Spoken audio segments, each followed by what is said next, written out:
કેમ છો મિત્રો? જય યોગેશ્વર, જય સ્વામિનારાયણ, જય શ્રી કૃષ્ણ. હું છું શિલ્પા. શિલ્પાસ કિચન રેસિપીસમાં તમારું સ્વાગત કરું છું.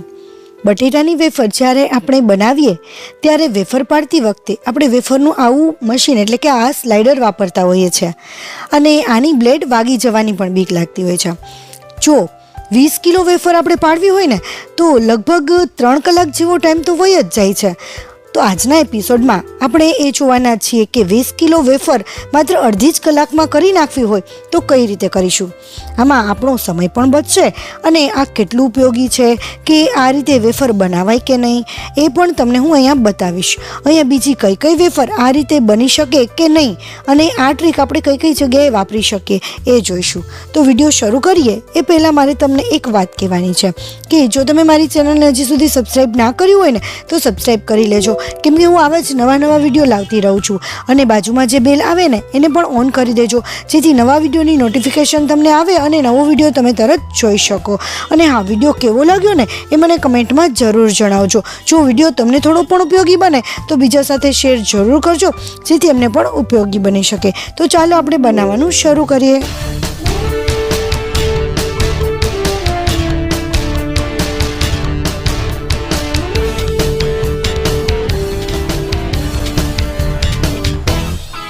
વેફર પાડવા માટે આપણે સૌથી પહેલાં તો આ રીતે થોડા મોટા એવા બટેટા લઈ લેવાના છે અને એની આપણે છાલ કાઢી લઈશું. હવે મિત્રો, ઘણી વખત એવું થતું હોય છે કે બટેટાની વેફર છે ને લાલ થઈ જતી હોય છે.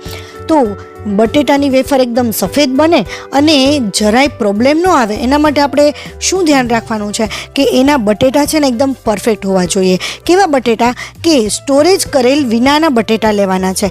એ બટેટાની વેફર એકદમ સફેદ બને છે.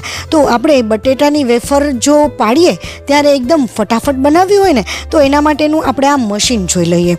હા, આજે હું તમને આ એક મશીનની વાત કરવાની છું કે આનાથી આપણે અડધી કલાકમાં બટેટાની વેફર કઈ રીતે પાડી શકીશું, કે અડધી કલાકમાં બની જશે તો કેવી બનશે, સારી બને છે કે નથી બનતી, અને જો આ મશીન લેવું હોય તો લેવાય કે ન લેવાય એ પણ આપણે અહીંયા જોઈશું. તો એ હું તમને અહીંયા બતાવવાની છું. જો અહીંયા 2 બ્લેડ આવે છે આ રીતે, અને જ્યારે આ 2 બ્લેડની આપણે પ્રોસેસ કરીએ છીએ ને ત્યારે એની સ્પીડ છે એ વધી જાય છે. અને અહીંયાથી આપણે આ ખેંચી, અહીંયા સ્પ્રિંગ હોય છે અને અહીંયાથી સહેજ આપણે ખેંચી લેવાનું અને ખેંચી અને અહીંયા વચ્ચે જેની પણ આપણે સ્લાઇસ કરવી હોય ને એ આ વચ્ચે રાખી દેવાનું. આપણે અત્યારે બટેટાની સ્લાઇસ કરવી છે તો આપણે બટેટું રાખી દઈએ. અહીંયા બટેટું થોડું મોટું છે.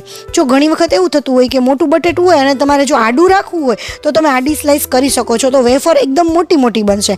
પરંતુ જો તમારે વેફર નાની બનાવવી હોય થોડી અને ઊભું જ બટેટું રાખવું હોય તો એ બટેટાના અડધા ભાગ કરી લેવાના, વચ્ચેથી 2 કટ કરી લેવાના અને પછી અડધું બટેટું તમે અહીંયા રાખી શકો છો. અને જો મોટી વેફર બનાવવી હોય તો આડું બટેટું તમે એમનેમ પણ રાખી શકો છો, તો એમનેમ પણ રહી જશે. આ રીતે આપણે સરસ બટેટું રાખી દઈએ અને આપણે ચેક કરીએ. જુઓ, અહીંયા જે આપણે વેફર પાડીએ છીએ એકદમ પરફેક્ટ પડે છે કે નહીં. જો કે ફટાફટ તો પડે જ છે. જેમ આપણે હાથ ફેરવીએ છીએ એમ એકી સાથે 2 વેફર પડે છે. આટલી સ્પીડ તો આપણે જ્યારે હાથેથી જે ઓલું મશીન હોય છે, જે સ્લાઇડર હોય છે, એનાથી જરાય સ્પીડ નથી થતી અને એ પણ લાગી જવાની બીક લાગે છે. તો અહીંયા આ વેફર છે આપણી જે પતરી એ એકદમ પરફેક્ટ છે, એકદમ પતલી પણ છે અને જો તમે ટ્રાન્સપરન્ટ પણ છે. તો આ રીતે એકદમ બહુ જાડી પણ નહીં થાય અને સરસ પતલી થાય છે.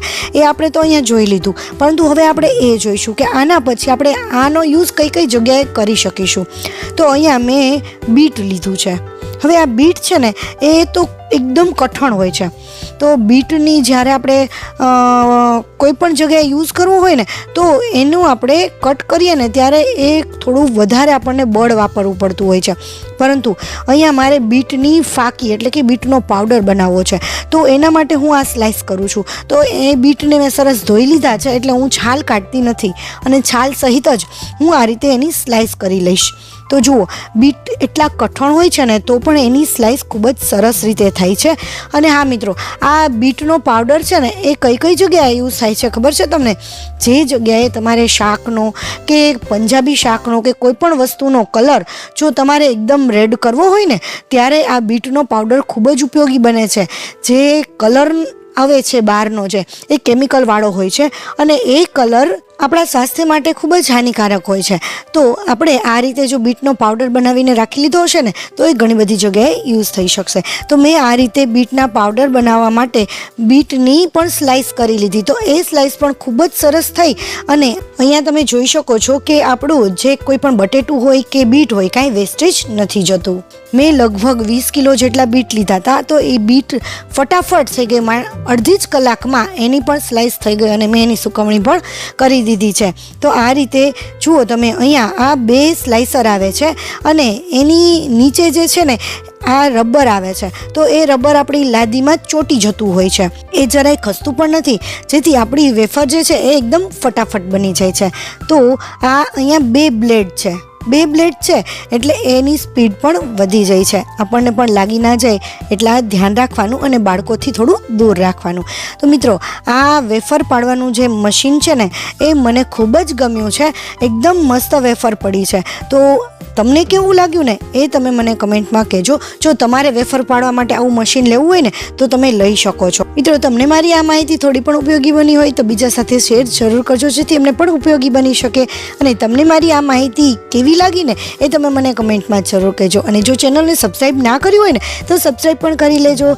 Thank you for watching. નવા વિડીયો સાથે આપણે ફરીથી મળીશું. ત્યાં સુધી બાય બાય.